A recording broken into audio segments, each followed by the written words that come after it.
영화 이야기하는 척하는 영화 팟캐스트 양기자의 지인어만 진행하는 본격 인맥자론 방송 양기자 시네마틱 유니버스 YCU 152화입니다. 이번 시간에도 서빈님 그리고 장인영 기자님 함께하고 있고요. 이번 시간에는 로드 투 오스카 2025. 야, 무슨 로드 투 오스카 2025를 지금 날짜 정해졌어요. 참고로 아카데미 시상식 날짜가 벌써요? 2025년 아카데미 시상식은 정말 다행스럽게도 올해 처음으로 제가 아카데미 지금 8년째 이제 방송하고 있는데 최초로 휴일에 보실 수가 있습니다, 여러분. 오, 일요일 날 해요? 아니 월요일인데 3월 3일 월요일이 대체 공휴일입니다. 그래요? 네, 그래서 그 3일짜리 토요일이어가지고 대체 공휴일 3월 3일 나기 때문에 여러분 이제 휴일에 아카데미 시상식 휴일에 여러분 함께 즐겨주시기 바랍니다. 네, 그래서 올해는 어떤 영화 나올까 이제 하나씩 이제 지켜보는 것도 좋을 것 같은데 그래서 살펴볼 두 번째 영화 일본에서 아마 올해 내보낼 가능성이 높습니다. 네, 왜냐면 작년에 베니스 영화제 심사위원 대상을 받았기 때문이죠. 네. 한번 해보도록 하겠습니다. 악은 존재하지 않는데요. 어떤 작품인지 소개 부탁드리겠습니다. 네, 악은 존재하지 않는다는 2024년 상반기에 개봉한 하마구치 류스케 감독의 장편 영화입니다. 21년에 개봉한 드라이브 마이카와 우연과 상상 이후의 작품이기도 해서요. 네. 그리고 이제는 거의 일본의 거장 감독 중 한 명이 되셨죠. 하마구치 류스케 감독님이. 그래서 그분의 신작이라는 점과 아까 방금 말씀하셨던 것처럼 작년 베니스 영화제 심사위원 대상을 수상하기도 한 영화라서 많은 사람들의 기대를 받았고요. 더구나 하마구치 류스케 감독의 전작들을 생각해보면 106분이라는 아주 상당히 짧은 러닝타임을 가지고 있어서 감사하죠. 네, 그래서 궁금하셨던 분이 되게 많았던 걸로 알고 있어요. 그래서 근데 뭐 줄거리는 간단합니다. 그 일본의 한 시골 그 산골 마을에 도시의 기업 중 하나가 글램핑장을 세우기 위해서 그 마을에서 설명회를 엽니다. 네. 마을 주민들과 기업의 사람들은 마찰을 겪고요. 또 마찰을 해결하기 위해서 다시 마을로 찾아온 기업 사람들은 주민들과 시간을 보내다가 네. 어떤 사건 하나 마주하고 이야기는 네. 절정으로 치닫게 되는 줄거리를 가지고 있습니다. 네, 먼저 장혜림 기자님 어떻게 보셨는지. 네, 아까 서비님이 말씀하신 대로 굉장히 짧은 러닝타임이라서 감사하게 봤지만 굉장히 또 감독님의 특유의 그런 기질 스타일이라고 해야 되나? 천천히 흐르는 서사와 카메라 뭐 이런 것들 때문에 굉장히 졸렸거나 피곤한 상태에서 보면은 바로 이제 잠자리에 취침할 수 있는 영화지 않았을까. 맞아요. 네, 맞습니다. 그래서 뭐 이거마저도 또 열린 결말이기도 하고 다양한 해석이 존재하기 때문에 N차를 유발하는 그런 영화이기 때문에 네, 그렇게 봤고 뭐 감독님 영화라면은 일단 봐야 되는 영화 중에 하나죠. 네, 그래서 재미로 보는 건 아니지만 잘 봤습니다.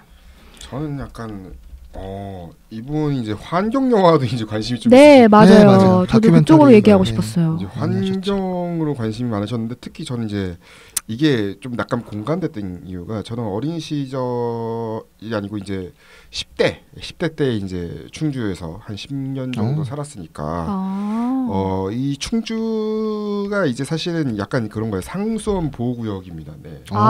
약간 상수원 보호구역이 있는 지역이다 보니까 이 약간 서울에 또 살고 충주에서 살아 보니까 약간 그 느낌이 탁 뭔지 알겠더라고요. 약간 그러니까 충주 시민들은 이제 아마 충주시 유튜브 상당히 또 유명하죠. 유명한데 사실 충주시 하면 이제 제일 먼저 그 유튜브가 먼저 조건바사처럼 생각이 나실 것 같은데. 그래요? 전 몰랐어요. 네네. 홍보맨 엄청 이제 유튜브에서는 대단하거든요. 유튜브 잘 안 봐가지고 열심히 하시는 분, 네, 열심히 재밌게. 하시는 분인데, 네. 이분이 이제 최근 만들었던 영상 중에 약간 그게 있어요. 이 상수원 보호구역 지정이 되면서 쉽게 말하면은 개발이 안 되고 있는 곳이 많아요. 그래서 약간 이제 그럼 낙후가 되어 있고 그러다 보니까 그러면 이제 개발 지원금을 달라. 네, 이런 얘기 이제 그거 메시지가 있는 영상을 하나 올린 적이 있었거든요. 네, 다른 이제 재미있는 영상도 없고 마지막에 그걸 보여주는 그런 사례가 있었는데 약간 이제 쉽게 말하면은 충주 시민들은 물을 저쪽에서 먹어요. 어디요? 그러니까 충주 시민들을 위한 물은 약간 남한강 지류 쪽에서 흐르는 그쪽 강에서 이제 나오는 물을 마시고 이제 서울 시민들은 남한강 물을 마시는 거죠. 쉽게 말하면 남한강에서 이제 흘러나오는 물을 마시는 거고. 왜 그래요? 근데 모르겠어요. 그 시스템이 왜 그런지는 잘 모르겠는데 약간 이 충주댐 존재 자체가 지역 용수도 있겠지만 약간 서울 시민들을 위한 그런 삶을 위한 약간 그런 식으로 저는 생각을 좀 많이 어렸을 때부터 많이 좀 받았거든요. 그래요? 어렸을 때. 그러니까 그래서 이 영화도 좀 그렇잖아요. 맞아요. 도쿄 인근 지역이잖아요. 도쿄에서 좀 몇 시간 차 타고 이제 움직이는 그런 약간 시골 지역인데 그럼 시골 마을을 이제 개발하면서 벌어지는 이야기이다 보니까 쉽게 말하면 그거 여가 보낼 사람들이 그거 해봤자 도쿄 사람들 아니잖아요. 도쿄 사람들이잖아요. 그렇죠. 역으로 따지면 그런 그게 와가지고 그 몇 장면을 그냥 시민 이제 그 마을 그 간담회나 이런 장면에서 항의하는 장면에서 좀 약간 느꼈어요. 이게 약간 그런 온도차 그래서 많이 공감을 했고 그래서 저는 흥미롭게 봤는데 그렇죠. 이제 막판 장면은 그래서 좀 도움을 좀 오늘 청해 보려고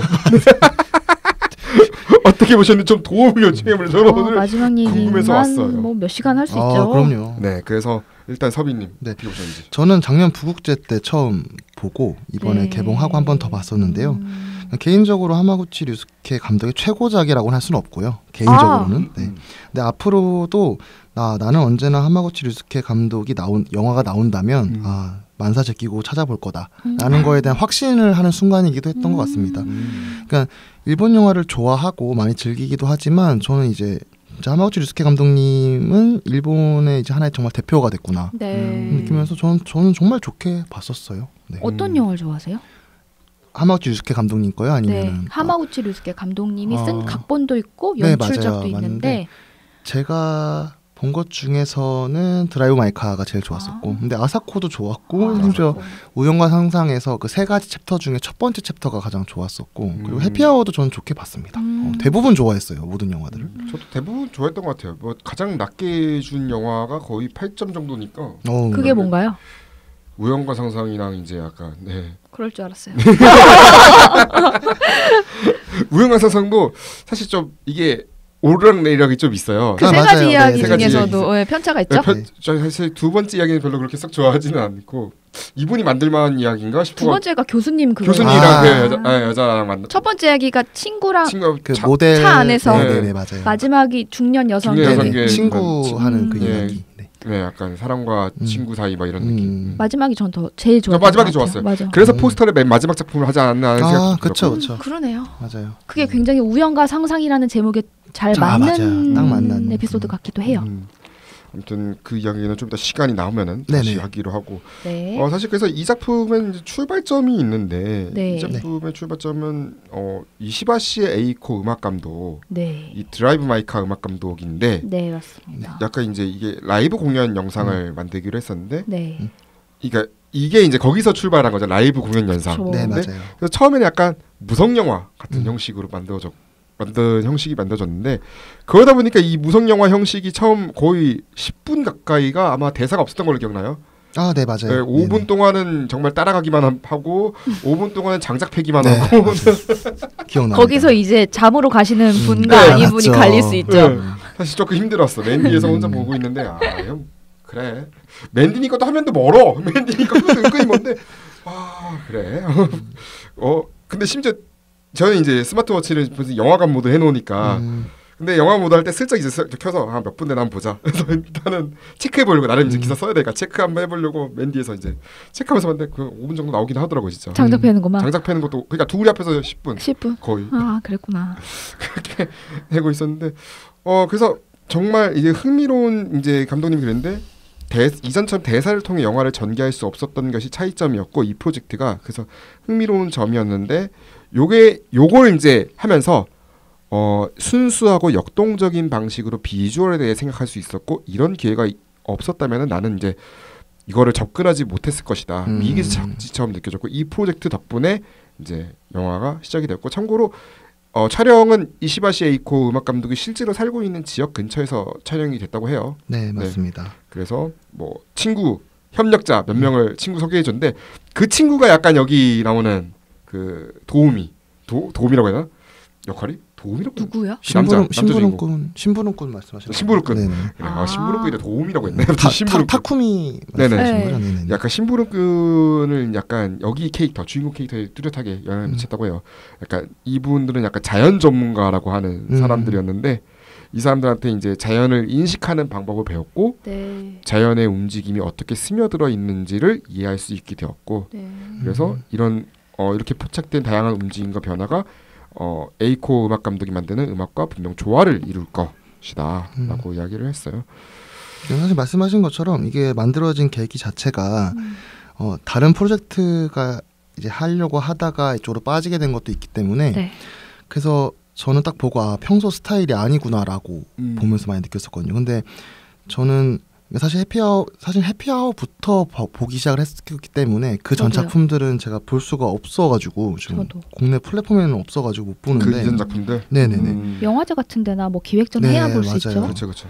그 심도라는 영화였나는 아마 시네폭스가에서 아마 볼 수 있을 걸 아는데 아직 못 봤고 근데 어쨌든 그랬는데 저는 딱 보면서도 이게 지금까지 해온 스타일과는 다르구나. 네. 근데 어쩌면 하나의 시도였다고까지 느껴졌는데 저는 이 감독님이 이런 스타일까지도 해내실 수 있고 그리고 아까도 잠깐 말씀하셨지만 이게 워낙 스타일 자체가 느린 템포를 하시잖아요. 그래서 네. 잠자기 참 좋고 네. 정말 근데 저는 이게 응축했다가 터트리는 힘이 정말 굉장했었어요. 그러니까 느린 템포 속에서도 계속 그걸 가다가 순간적으로 탁 폭발시키고 영화를 끝내버리는데 저는 그때 그래서 이거 정말 예술가로서 계속 나아가시네라는 생각을 했던 것 같습니다. 심도가 김민준 씨가 나오는군요. 네. 네. 한일 공동 제작으로 알고 있습니다. 그래서 이제 이거 네이버 시리즈온에서도 일단 돈을 내고 보실 수가 있는 작품이네요. 장편이에요? 네. 장편인데 이게 좀 이거는 또 뭔가 느낌이 좀 다를 수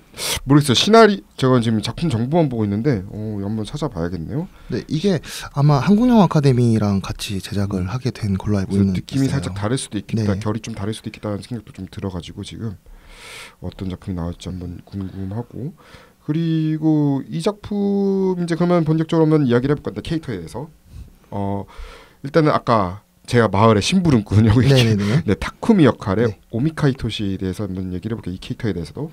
그러니까 원래 제가 그 부국제에서 봤을 때 그 GB가 있는 걸로 제가 봤었어가지고요. 끝나고 감독님 이야기하는 걸 제가 이렇게 듣고 왔었는데 제가 알기로는 들었을 때 원래 전문 배우가 아니시고 이건 아니시고 원래 하마구치 류스케 감독 영화의 제작진이셨는데 감독님이 이번에 캐스팅을 하셨다고 했었죠. 근데 저는 그 절제된 움직임이나 그 무표정하게 뱉는 그런 대사들을 보면서 이 영화를 이끌어가는 주인공으로는 정말 탁월했다라고 생각을 했습니다. 찾아보니까 이 우연과 상상 스태프로 처음 인연을 맺었고요. 악은 존재하지 않는다 당시에는 로케이션 헌팅 당시 운전을 운전사로 이제 했었대요.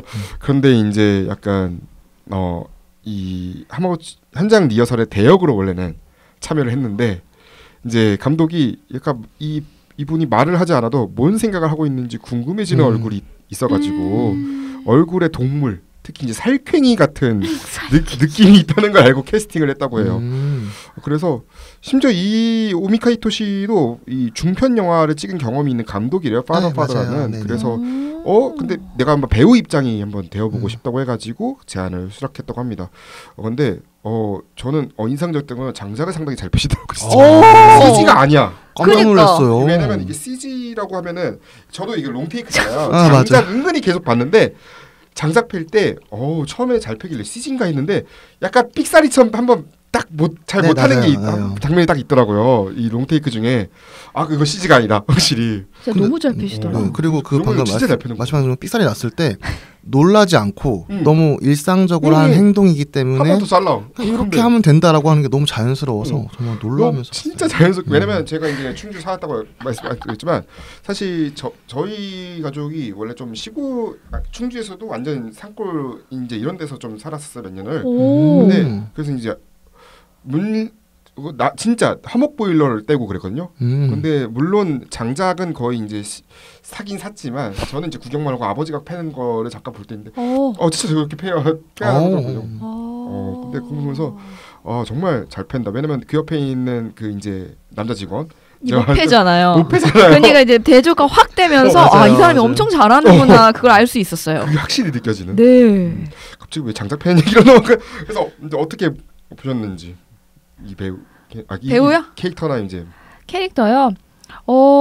아까 말씀하시는 대로 거의 동의하고 그 되게 하마구치 류스케 감독이 자연스러운 인물을 여기에 되게 많이 투영했구나 맞아요. 이런 걸 그 느꼈던 게 그 해피아워 때도 그 나오는 내 친구들이 너무나 자연스럽고 일상의 맞아요. 배우 안 같아서 네네. 거기 그 4명 중에 1명이 여기 나오지 않나요? 네 맞아요. 우동집 우동집, 가게 그쵸? 네, 맞아요. 그분 그렇게 약간 좀 자연스럽고 배우 안 같은 얼굴을 음. 좀 좋아하시는 것 같아서 굉장히 빠져들면서 보게 됐고 저는 그 분의 연기가 순수해 보이기도 하면서 악이 없어 보였지만 뭔가를 숨기고 그쵸. 있는 듯한 긴장감이 계속 느껴지는 그런 연기와 표정을 보여주셨다고 생각이 들었고 그리고 이게 약간 아까 그러니까 직업에 대한 그런 선입견이 있을 수가 있는 게 시골 사람들은 뭔가 좀 순수하고 순박할 거라는 생각이 들지만 가끔 미디어에서 보면 그렇지 않다라는 것도 많이 나오기도 하잖아요. 네 맞아요.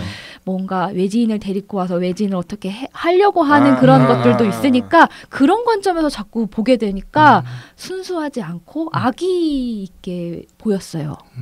맞아요. 이것 좀 매우 스테레오 타입 같은 그런 느낌이긴 한데 예를 들어 외지인이 왔을 때 외지인을 죽이거나 이런 맞아요. 이런 장면 이런 영화들이 은근히 좀 많죠. 있잖아요. 많죠. 납치를 네네. 한다든지 네네. 토막살인을 한다든지 뭐 어디 그렇죠, 팔려고 한다든지 이제 근데 이 영화는 이제 단순히 그렇게까지 그러니까 맞아요. 직접적으로 그렇게 보여준 장면이 있긴 하지만 있긴 하지만 그거를 의도적으로 그런 이제 뭔가 미스테리함이라든지 그런 거를 대놓고 보여주지 않은 것 같아요. 은근히 그러니까, 보여주는데 은근히 대놓고는 아니죠. 네. 네, 은근히 보여주는데 그래도 뭔가가 일어날 왠지 제목 자체가 악은 존재하지 않는다는 거 나오니까 처음에는 이제 악은 누구일까를 초점을 맞춰서 보게 되는 거예요. 근데 누가 악이라고 굳이 설명할 필요도 없고 누군지 찾지도 못할 것처럼 끝나긴 했어서 근데 초반엔 약간 그 타쿠미를 중심으로 자꾸 보게 됐고 타쿠미 자꾸 의심하게 되는 거죠. 그리고 타쿠미 그 역이 계속 가끔씩 경어를 안 쓴다거나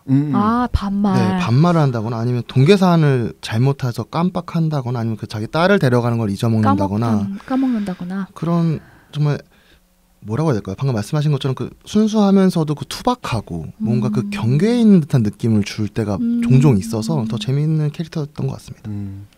자 그리고 이제 다음 인물인데 딸이죠. 네. 타쿠미의 딸 하나. 하나인데 니시카와 류가 연기했고 왜냐면 또 이제 포스터나 이런 데 보면 거의 메인 포스터잖아요. 메인 포스터 맞아요. 주인공이래. 여기 주인공인 줄 알았어. 맞아요. 존재감이 네. 포스터의 존재감이 장난 아니죠. 그래서 맞아요. 근데 주인공은 또 아니더라고요. 네. 그러니까 저는 사실 이 영화에서 가장 밋밋한 캐릭터를 꼽자면 하나예요. 네. 그냥 크게 매력이 드러나는 캐릭터도 아니었고 그리고 사실 그럴 필요도 없는 캐릭터기도 하고요. 딱 그 정도로만 존재하면 딱 되는 캐릭터였다고 생각을 합니다. 어떻게 보셨나요? 저도 포스터에 너무 강렬했기 때문에 이 아이의 실종이 엄청난 큰 일을 불러올 거를 예상은 하긴 했지만 생각보다 뭐 큰 존재감이 있었던 것 같지는 않고 또 이 아이에 대한 다양한 해석이 또 존재하기 때문에 맞아요. 이건 뭐 뒤에 얘기를 해야 되나 모르겠나요. 아무튼 그런 그 정도만 봤습니다. 약간 그러니까 그런 거였어. 만약에 이 작품이 지브리 스타일이면은 난 여기가 주인공인가? 그쵸. 그러면 약간 이거 지금 얘기해도 되나요? 회사에 이제 스포일러 있습니다. 네. 뭐 정령 뭐 이런 식으로 생각할 그쵸, 수도 그쵸. 있어서 전 정령 이렇게 생각이 들었거든요. 사슴, 정령 뭐 이런 느낌? 귀신 뭐 이런 거. 아니면 바람계곡의 나우시카 같은 막 이런 데 보면은 여자 캐릭터 여자 소녀가 막 주인공이어가지고 막 모험을 펼치고 막 그런. 네. 맞아요. 여기서 착안을 한 건가? 그렇게 생각할 수 있죠. 가능이 또 하지만 그렇지 않았다는 거. 참고로 이제 이 영화가 이제 니시카료라는 배우의 데뷔작이고 이제 감독이 그 얘기를 했대요. 처음 연기를 하니까 그냥 스스로 느낀 대로 움직여 달라라는 디렉션을 했고. 그게 어려운데. 제일 어려운 거. 배우한테 그냥 이 배우한테 그냥 다 맡겼대요. 다 맡겼고. 그런데 오히려 이제 놀라운 모습으로 영화 속에 존재했고 성인 배우 이상으로 진정성 있는 모습을 발견할 수 있었다라고 이야기를 했고요. 네. 약간 표정이 그냥 뭔가 그냥 표정은 딱 그냥 본인이 그냥 느끼는 대로 한 것 같아요. 그냥 약간 그래서 지금 포스터가 딱 그거 나온 것 같아. 포스터 같은 이미지가. 네. 그리고 그 하나가 아마 집에서 네. 그 타쿠미죠. 이제 아빠한테 양갱을 먹으라고 이렇게 아, 하는 네, 장면 네. 있잖아요. 근데 안 먹는다고 했을 때 네.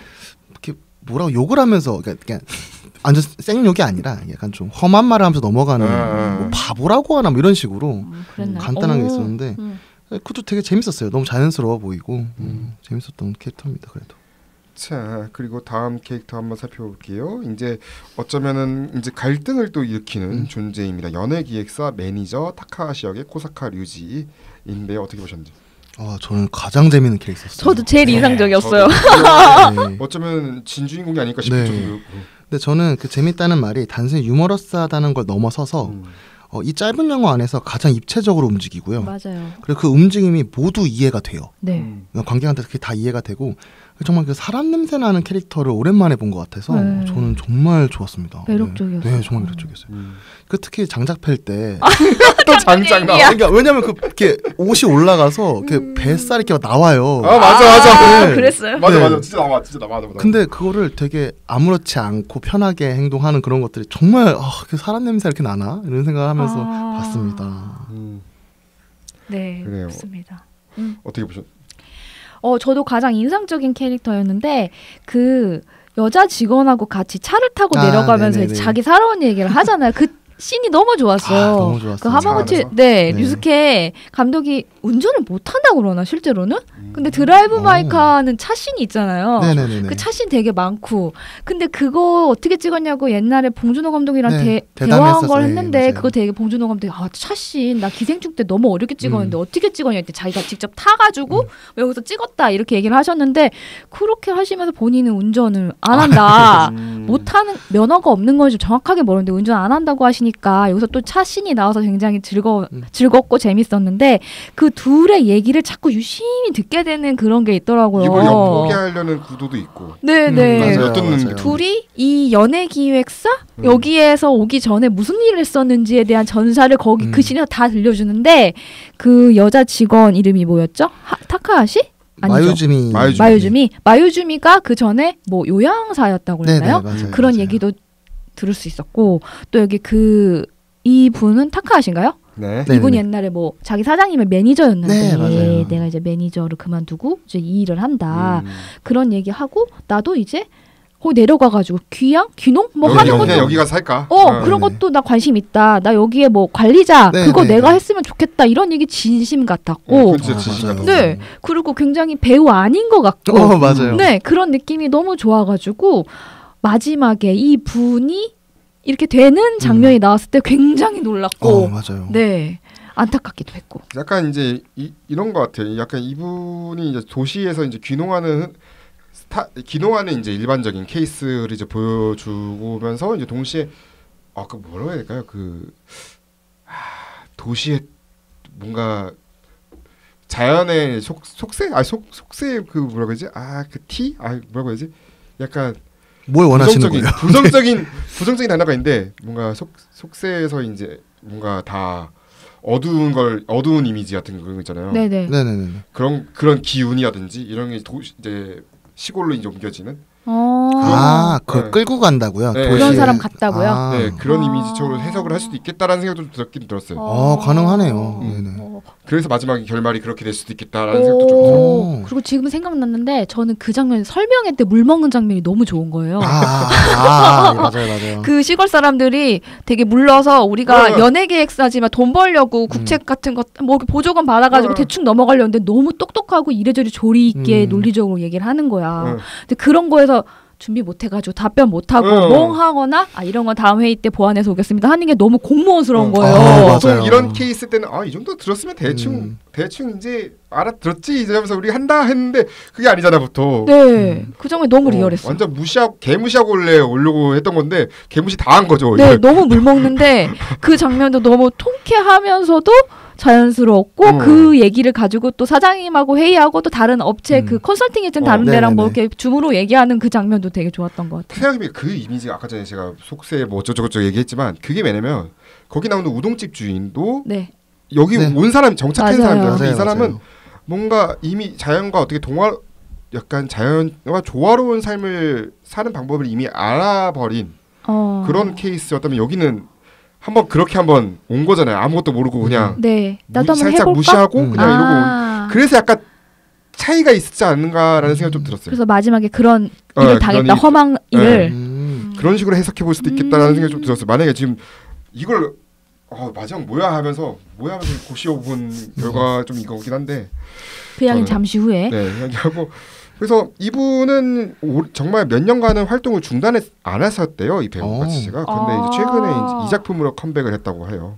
그러니까 저는 이 배우가 아까 방금 말씀하셨던 그 설명회 때 되게 비호감으로 보이잖아요. 그렇죠. 네, 진짜 그 공무원들의 일처리 좀 안 좋은 표현으로 했을 때, 네 맞아요. 그거를 정말 다 보여주는데 그리고 비호감이었던 사람이 다시 도쿄로 돌아가서 회의할 때는 조금 더 호감이 됐다가 맞아요. 차 안에서는 이제 극호감이 됐다가 맞습니다. 이 변주가 너무 좋았어요. 저는 차 안에서 극호감 되는 점이 사실 저는 최근에 이제 솔직히 뭐 틴더 같은 거 씁니다만 또 그 얘기로 가나요? 그만 좀 해요. 근데 너무 딱 그 저도 약간 그런 느낌 있었어요. 뭔가 데이트 신청이나 뭔가 이렇게 받았을 때 네, 그런 느낌? 둘이서 너무 공감받은 거예요. 나 그래서 이거 재밌다. 약간 찝쩍거리는 걸로 느껴졌나요? 근데 이 직원한테는 안 그런 것 같아. 그래요? 저는 오히려 직원이랑 뭐 생길 것 같았다는 느낌도. 네. 이 직원한테는 뭐가 안 할 것 같은 느낌이. 근데 자기가 뭐 무슨 소개팅 앱 같은 거 쓴다고 하는 그 말 있었죠. 네네. 솔직히 앱 쓴다고 하는데 그거 대놓고 얘기를 안 해요. 진짜 사랑하는 사람. 그러니까 뭔가 안 하지. 될 법한 상황이었는데 그게 딱 떴을 때 그런 대처하는 것들이 되게 재밌었어요. 그래서 하긴 그럴 수는 있겠네. 들키면 좀 되게 들킨 거니까 싫은 지금. 건데 딱 들켰을 때 하는 행동들이나 참 정말 재밌는 캐릭터였습니다. 근데 참 웃겨. 근데 그건 어플은 됐는데 또 시골 가서 살겠대. 뭐야 이거는? 그러니까 의도를 잘 모르겠더라고. 하나만 정해야 되는 거 아닌가? 그래서 그냥 그 직원 앞에서 그냥 있는 척하는 잘난 척이나 약간 그 젠체하는 거라고 생각했는데 또 가서는 또 너무 그때까지도 장작을 패면서 뭔가 이 사람들한테 뭔가 따내려고 그러는 걸로 생각했는데 아무튼 마지막에 얘기할 그런 결말까지 해서 굉장히 입체적인 캐릭터였습니다. 자, 그러면은 다음 캐릭터 시부타니 아야카가 연기한 마유주미에 대해서 한번 살펴볼게요. 네, 저는 이 직원분이죠. 근데 전 마스크가 진짜 좋았어요. 그러니까 막 뭐 그냥 속된 말로 정말 막 예쁘다, 귀엽다 이런 말들이 아니라 그 막 엄청나게 매력적인 마스크라고 저는 생각을 했거든요. 배우님. 왜요? 이 캐릭터 자체가 뭔가 앞에서는 할 말도 하지만 자기 본인이 겪은 것도 있고 그리고 어떻게 보면 조금 더 선에 가까운 느낌으로 가는데 이게 되게 표정이나 이런 마스크 자체가 되게 순박하고 순백의 느낌이 나는 느낌이 좀 저는 있었어요. 그래서 이분이 만약에 다른 캐릭터, 그러니까 조금 더 활활 타오르는 듯한 연기를 했을 때는 또 완전 다른 느낌이겠다. 이런 되게 재밌는 마스크다라는 생각을 하면서 봤던 것 같습니다. 이분이 해피아워에서 간호사 유즈키를 맡았었어요. 잠깐 나오셨죠. 어떻게 보셨나요? 저는 매니저였던 타카하시가 너무 강렬해가지고 마유주미는 그렇게 막 인상적으로 보지는 않았지만 아까 그 말씀드린 차씬에서 요양사였었던 과거를 얘기하면서 또 그 설명회 때 1차 설명회 때 들었던 보완점을 회의 때 얘기를 하면서 그 사장님이랑 또 컨설팅 업체랑 대충 넘어가고 하나 들어주는 척하면서 우린 2개 요구해라 막 이렇게 얘기하고 할 때 그건 좀 아니지 않나요? 라고 할 말은 하는 성격이라 생긴 건 두부두부하게 생겼는데 그래도 할 말은 또 하는 성격이구나 싶어서 굉장히 그 부분에서 약간 인상적으로 느껴졌어요. 그게 이제 올라와서 줌 회의할 때 네. 사실 안 했으면 좋겠다고. 맞아요. 근데 사실은 그렇게 말할 수 있는 것도 용기예요. 엄청난 용기거든요. 직원인데. 직원이 대표 앞에서 어떻게 대표랑 컨설턴트 다 있는데 안 했으면 좋겠어 이러니까. 그래도 약간 깨갱하잖아요. 너네 이거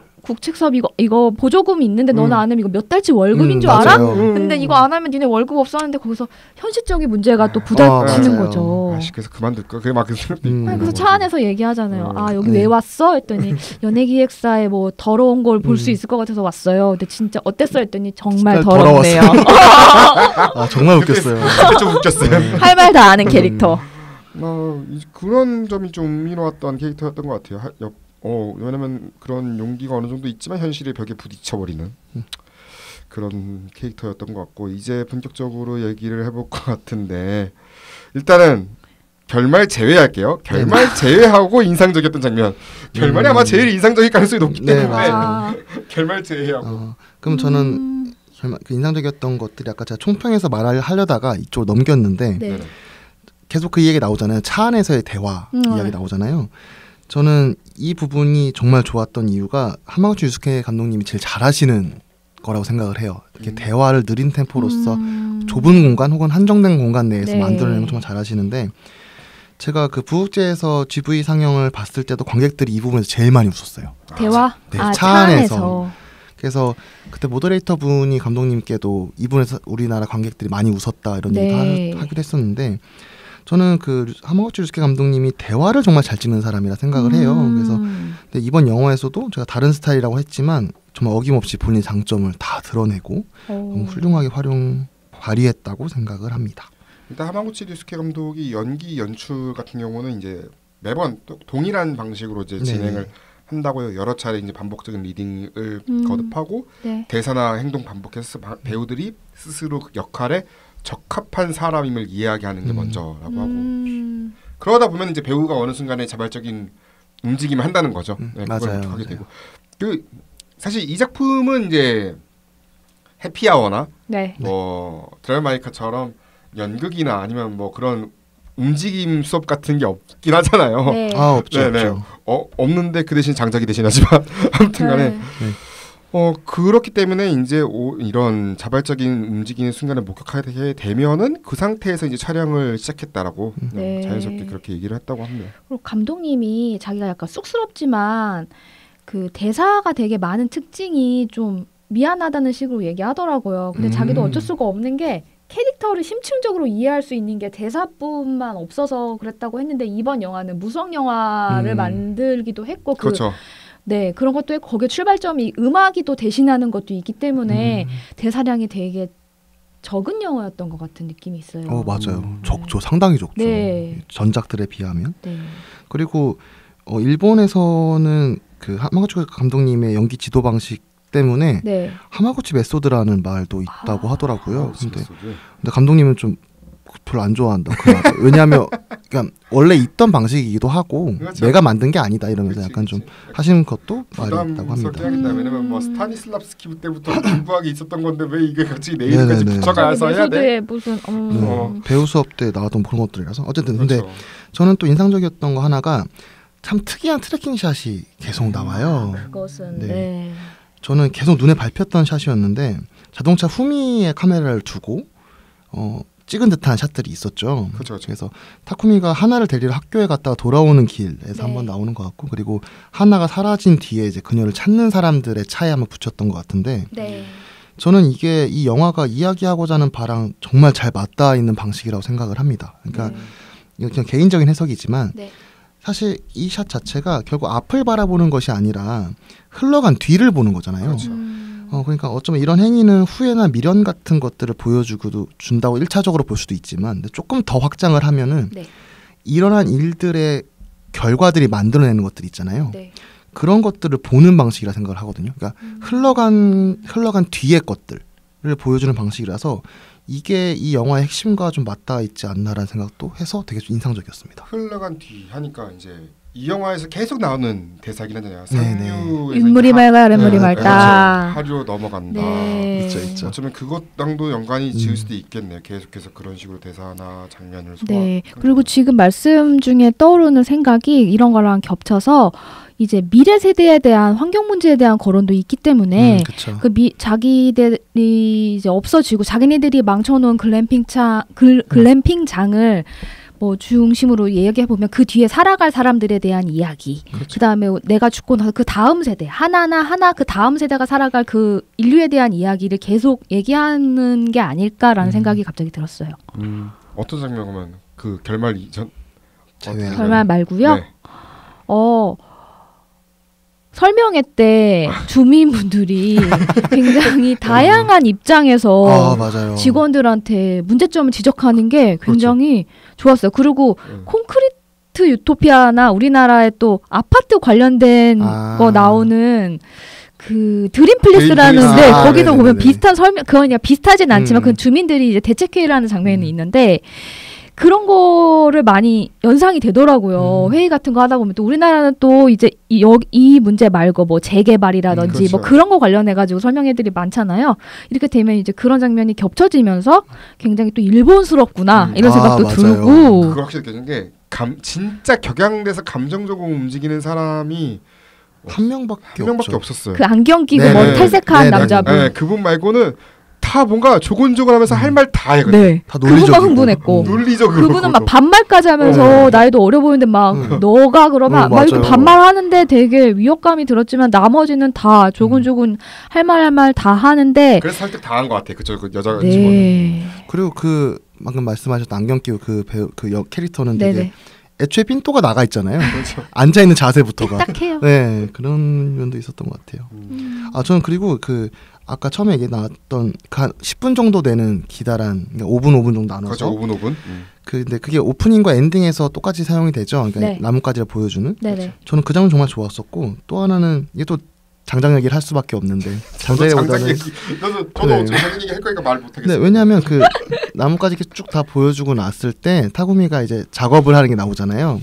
굉장히 길게 묘사되는데 여기서 끝나고 카메라는 고정된 채로 타구미가 이제 집 쪽으로 걸어가서 담배를 피우는 장면까지 이어져요. 맞아요. 저는 그게 그 템포가 참 좋았어요. 제가 좋아하는 템포이기도 하고 그래서 좀 인상적이었습니다. 사실 이제 저희가 녹음 사이에 담배를 태우세요.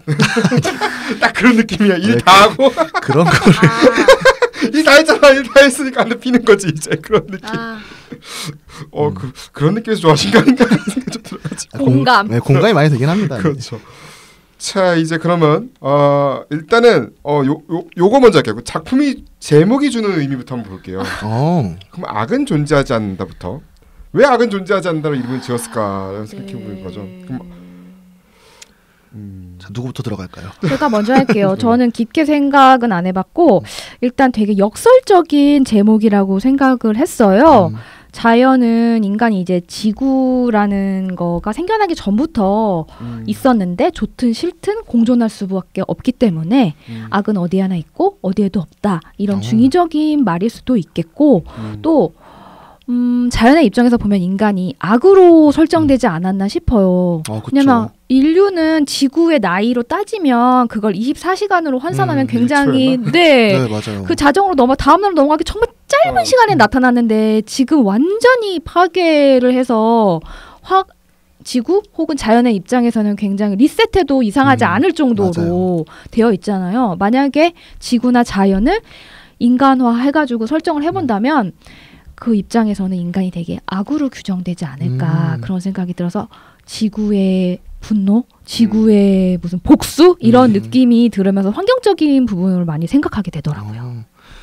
저는 그 생각을 하게 되는 부분이었었는데요. 제목 자체가 네. 저는 단순히 반어법으로 사용된 것은 아니라고 봤던 것 같아요. 처음부터. 그런데 그게 사실은 어떻게 보면 이게 관점에 따라서 혹은 위치에 따라서 사람에 따라서 악이라는 것은 존재하지 않는다라고 보이기도 합니다. 네. 그러니까 좀 더 정리를 하자면 그러니까 함부로 악이라고 할 수 없다라고 느껴지는 부분이었어요. 약간 그거네요. 그러니까 악이라는 게 사실은 이것도 인간이 만들어낸 게 아닌 단어가 아닌가. 인간의 입장에서는 인간의 입장에서 사람들 보고 이제 판단을 내리는 그런 요소잖아요. 넌 나에게 넌 악인이야. 그러니까 그런 게 인간이 만든 거니까 굳이 그런 게 필요한가? 인간 중심적인 단어일 수 있죠. 악이라는 맞아요. 것이. 그래서 감독님도 이렇게 얘기를 했대요. 그러니까 악은 존재하지 않는다는 제목을 보고 나면 관객들이 영화 속에서 자신만의 답을 찾게 될 것이라 생각한다. 네. 자연에는 선과 악 그리고 정의가 없다. 악은 어디에든 존재하지만 이러한 통념의 카운터 펀치를 날리고 싶었다. 그래서 다른 제목은 전혀 고려하지도 않았고 이 이상의 타이틀은 더 없다고 생각했다고 얘기했습니다. 사실 이게 되게 위험한 작법이라 생각, 제목 짓기라 생각을 하거든요. 네. 왜냐하면 대놓고 이건 악에 대한 이야기고 악은 존재하지 않는데 과연 존재할지 안 할지 내가 생각해봐라고 생각할 수 있잖아요. 관객은 네. 이미 명제를 이건 아니다라고 들어가는 거니까 네. 좀 위험한 제목이었다 생각은 들지만 그래도 저는 이 영화에서는 잘 어울린다고 또 생각을 합니다. 그리고 이제 뭐 그런 건 영화 속의 사건이 이제 반복되어 일어났던 일이라 생각이 들었고 단기적인 눈앞의 이익을 쫓지만 장기적으로는 어떤 일을 초래할지 모르고 진행하는 일들을 일본에서도 많이 추진을 하고 있고 주변에서도 많이 일하고 있는데 사람들이 눈앞의 이익을 쫓는 전형적인 패턴이 있다고 생각하는데 이 패턴이 굉장히 문제라고 이제 감독님이 생각하는 거예요. 그래서 이런 패턴 때문에 환경 파괴가 일어나고 인간의 신체를 파괴하고 정신과 마음을 파괴하는 일이 일어나고 새 삶의 패턴을 생각할 필요가 있다. 아니면 그거는 반복될 것이다. 이게 나의 문제 의식이고 앞으로 이제 영화를 만들 때도 이런 문제 의식을 반영하고 싶었다라고 이야기를 했습니다. 끝나지 않는 이야기, 네. 네버엔딩 스토리네요. 그렇죠. 아무튼 그렇게 이야기를 했는데 결론은 이제 결말이군요. 사실 저는 이제 결말 아까 전에 그렇게 저는 결말 아무튼 그렇게 생각했어요. 이제 그런 뭔가 외지에서 온 그런 악한 기운이 자연의 어쩌면 심부름꾼? 약간 자연의 심부름꾼 같은 이제 사람이 와서 결국 그거를 제거한다? 막 이런 느낌. 그 정도밖에는 더 이상 얘기를 할 수가 없겠고. 근데 감독님은 또 이렇게 말을 아꼈어요. 처음 각본을 쓸 때부터 이 엔딩을 생각했고 끝까지 변하지 않았다. 촬영을 하며 그 생각이 맞다는 걸 더욱 느끼게 됐다라고 이렇게 얘기했는데 결말 어떻게 생각하시는지? 저는 사실 아까 정령이나 방금 말씀하셨던 악의 기운이 도시에서 시골로 속세에 있는 어떤 되게 속물적인 그런 그렇죠, 속물적인 바이브가 들어온다라는 거는 생각을 못 해봤었어요. 왜냐하면 제가 약간 조금 더 판타지적인 거를 안 좋아하기도 하고 개인 취향이 들어가다 보니까 네. 조금 더 현실적으로 이 이야기를 바라보고 싶어서. 근데 저는 처음에 봤을 때 어떻게 생각했었냐면 타구미가 그 얘기를 하잖아요. 차 안에서 사슴은 사람을 절대 먼저 공격하지 않는다. 맞아요. 그렇죠. 근데 물론 총에 맞았다거나 하는 단서 조항을 달잖아요. 네네. 근데 그러고 나서 하나의 행동으로 사슴이 하나를 공격을 하죠. 네네. 네. 근데 그걸 볼 타구미가 이제 타카시를 죽이게 되는 건데. 네. 근데 그러다 보니까 저는 이게 마을과 마을 사람들에 대해서 말이 퍼지는 것을 막기 위해서 한 행동이었다고 봤었어요. 그래서 사슴이 인간을 해칠 수도 있다는 것, 이거 하나로서 이제 일파만파 많은 것들이 퍼지게 된다는 거. 그래서 본인이 일종의 책임을 지고 행동한다고 저는 봤습니다. 그래서 그로 인해 생길 수 있는 수많은 결과들을 미리 사전에 차단한다는 느낌이었어요.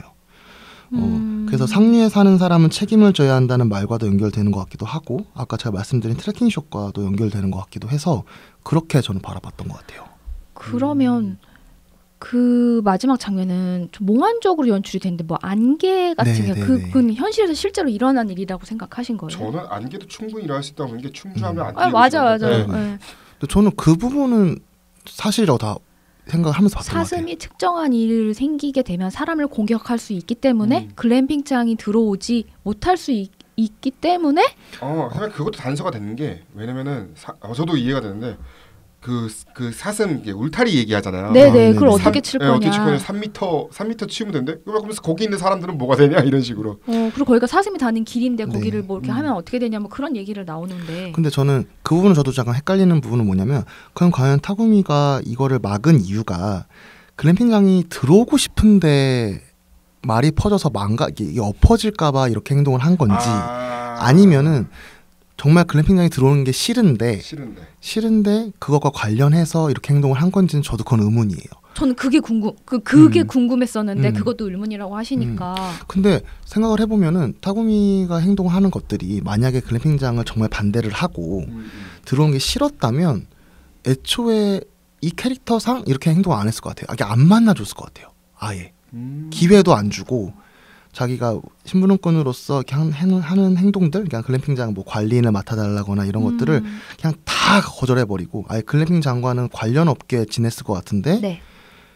이 사람이 사람들 와서 받아주고 뭔가 행동하는 걸 보면은 혹시 좀 내심 들어오길 바라나? 라는 생각도 드는 것 같기도 합니다. 근데 왜냐면은 이 드라이브 마이 카 같은 전작 같은 경우도 이 남자 주인공의 아내가 이제 네네. 이제 쉽게 말하면 불륜이죠. 했잖아요. 불륜해서 그걸 봤잖아요. 네네네.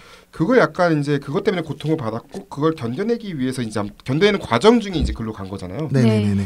그걸 연결지어서 보면 그것도 맞을 수도 있겠다는 생각도 좀 들긴 하네요. 그리고 조금 더 해석을 과장하자면 타구미가 그 우동집에 물을 갖다 주잖아요. 네. 그렇죠. 근데 우동집 그 사장들은 이 사람들이 여기 현지인이 아니잖아요. 그렇죠. 외부인이잖아요. 그렇죠. 근데 아까 말씀드린 외지인. 그거에 대해서 되게 정착할 수 있도록 더 도움을 주는 캐릭터잖아요. 네. 그러니까 어떻게 보면 이 마을에서 신분혼꾼으로 있으면서 그래도 신분혼꾼이란 말이 되게 완벽한 소속감보다는 되게 뒤처리를 한다는 느낌도 든단 말이에요. 그래서- 킬러 같은 느낌. 네, 그래서 약간. 외부 자본이 들어오는 거에 대해서 되게 어떻게 보면 내심 바라는 사람일 수도 있지 않나라는 생각도 듭니다. 왜 바라는 거예요? 자기가 할 일이 늘어나서? 그렇게 볼 수도 있죠. 그러니까 뭔가 어. 애초에 이 사람은 뭐 거기서 얘기하죠. 뭐 농지개혁 세대고 네. 뭐 얘기를 하지만 어쩌면 그런 속물적인 태도를 가지고 있는 걸 수도 있지 않나라고도 네. 생각이 드는 것 같아요. 그런 속내를 알 수 없는 느낌 때문에 감독님이 또 이 배우를 캐스팅하지 않았나 이런 생각이 들어요. 뭔가 스테레오타입으로 악인인지 뭐인지 알 수 없게 가변적으로 만들었다고 해야 되나? 네네네. 그런 느낌이 좀 있었어요. 그러니까 네, 그리고 근데 저는 그것도 궁금한 것 중에 하나가 엔딩 슈트에서는 네, 숨소리가 계속 이렇게 들리거든요. 네, 이렇게, 맞아요. 이렇게 뛰고 있는 듯한 느낌이 드는데 전 사실 맨 처음에 이 영화를 봤을 때 그 시점이 하나의 시점인 줄 알았어요. 저도 그렇게 해석했는데요. 아니에요? 근데 잘 모르겠어요. 저도 이거는. 그리고 왜냐하면 마지막에 그 뛴다고 한다면 그 속도감이 있잖아요. 근데 그거에 비해서 이 속도, 그냥 카메라의 속도가 너무 느려서 약간 일치가 안 되기도 하거든요. 하나를 들거나 네, 네. 업고 뛰는 게 아닐까 그런 생각이 들었거든요. 네, 저도 이렇게 안고 가는 걸로 생각을 하긴 했는데. 하나가 위를 쳐다보는 게 아닐까 그런 생각이 들었긴 했는데. 근데 너무 속도가 느려. 근데 그 생각도 아. 들어요. 왜 뭔가 산이고 하니까 그 속도를 생각하면은 맞는 것 같기도 한데 그 숨소리는 어떻게 해석을 해야 될지도 저는 항상 고민이었던 것 같아요. 타쿠미의 숨소리였죠? 남자의 숨소리. 네, 그런 것 같았어요. 저는. 그래요? 우리 오늘 해석하려다가 우리가 더 의문만 남기고 있는 상황인데 이런 걸 감독님은 원하신 거죠. 아, 다양한 원하신 거죠. 담론이 맞아요. 일어나길. 그렇긴 하죠. 네. 네. 그러면 결말 어떻게 보셨어요? 결말이요? 아까 저도 막 뚜렷하게 이거다 막 이렇게 명확하게 생각한 건 없고요. 그냥 왜 정령이라고 하나를 생각을 했냐면 사슴이나 아니면 죽은 존재나 그런 인간이 아니라고 봤냐면 타쿠미래. 하나가 옷을 계속 그것만 입고 등장을 하는 것 맞아요. 같아요. 하나만 모자랑. 입죠. 네, 네. 그렇기 때문에 떠나지 못하 거기를 계속 돌고 있는 정령이나 귀신이나 영혼이나 뭔가 이런 느낌. 그런 느낌이 자꾸 들어가지고 근데 또 그걸 후반부에 연결해 보면은 하나가 없어져가지고 마을 사람들이 막 다 찾잖아요. 그러면 또 실존했는 인물 같기도 하고 뭔가 저도 정확하게 뭐라고 얘기할 수는 없어요. 근데 그 부분도 한번 짚고 가고 싶은 게 아내가 죽었다는 걸로 나오잖아요. 네네. 그래서 가정 내에서 엄마 역할하는 사람이 없고 그다음에 딸이 있는데 이 딸을 대하는 아빠의 태도는 조금 무감각한 것도 있죠. 아이를 데려오는 걸 까먹는다거나 이런 식도 있어서 저는 그러다 보니까 정령 쪽은 생각을 더 안 하게 됐던 것도 있는 것 같아요. 너무 현실적으로 다 묘사가 돼 있다 보니까. 전 또 왜 또 정령으로 그 부분에 생각이 들었냐면은 그냥 자연에서 놀게 그냥 내비두는 그런 거 혹은 죽었기 때문에 자꾸 뭘 까먹는다는 뭐 데리고 오고 그러는 걸 그냥 까먹는다는 생각도 조금 들었고 처음엔 아빠가 뭔가 아픈가?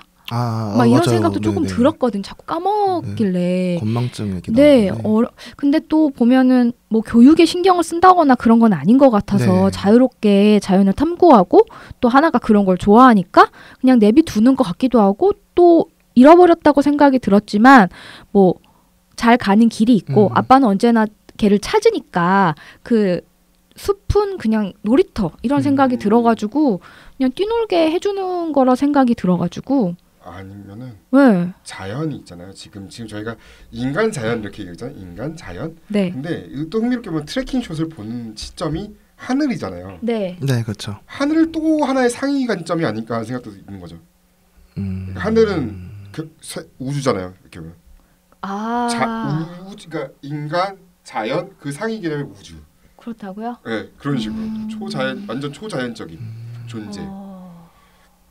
그렇게 왜냐면 밤하늘이 나오잖아요. 그게는. 엔딩에는 밤하늘이죠. 네. 그러니까 그렇게 하면은 우주까지 접근할 수도 있겠다는 생각이 드는 거죠. 야. 근데 그게 왜냐면은 이 감독님이 그러니까 일본이 전체적으로 사실은 느끼는 게 약간 자연을 선악으로 규정할 수 없다는 걸 확실히 인지하고 있는 느낌도 있는 게 왜냐면은 자연재해가 워낙 많으니까. 워낙 많으니까 또 아사코라는 영화도 어쩌면 동일본 대지진에 네, 나오죠. 의해서도 나온 영화이기도 하고 네.